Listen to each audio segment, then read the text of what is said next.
Retour sur le plateau de Boursorama et TV Finance et on retrouve tout de suite Mathieu Driols.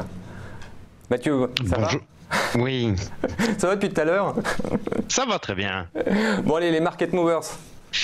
On commence avec Safran, plus 1,44% pour ce titre qui est dans une très belle dynamique haussière et qui cote à proximité en fait de ses précédents plus hauts historiques.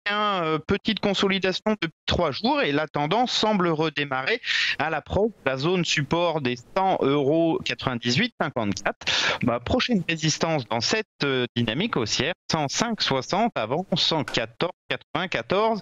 On est sur une tendance, ma foi, très marquée. Très bien. Deuxième market movers. Technicolor. Alors, une fois n'est pas coutume, on en parle à la hausse. C'est un titre qui a subi une véritable purge depuis janvier. On est passé de 3,30 à moins de 1,20 il y a quelques jours de cela, le 26 avril, et depuis le titre essaye de faire un retournement arrondi. Il a franchi la résistance majeure à 1,47, il effectue pour l'instant un pullback hier, en tout cas avec moins 7,22, il est revenu tester ce niveau et à plus 1,73 on commence à avoir une réaction haussière sur ce soutien. À très court terme, on pourrait se diriger vers 1,72. Et on continue avec Vivendi. Tout à fait, Vivendi qui présente une belle configuration, notamment depuis la fin avril et le franchissement de cette ancienne résistance à 21,33, une très belle accélération. Gap aussi ouvert, donc lecture en impulsion haussière jusqu'à la résistance à 23,59. Les cours consolident actuellement au sein d'un drapeau. C'est une figure de temporisation au sein d'une tendance haussière. La tendance donc doit redémarrer après et permettre d'atteindre au minimum 24,35, les sommets du début d'année.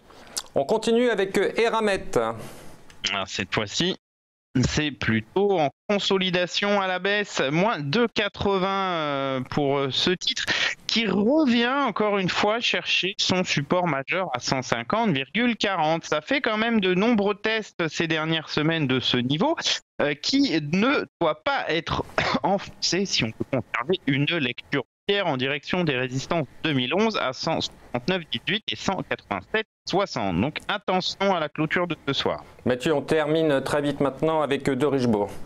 Oui, on en parle depuis 3 jours. C'est une poursuite de la tendance baissière très dynamique. Hier, on avait laissé sur pas mal de volatilité, mais à moins 1,85. On repart à moins 2.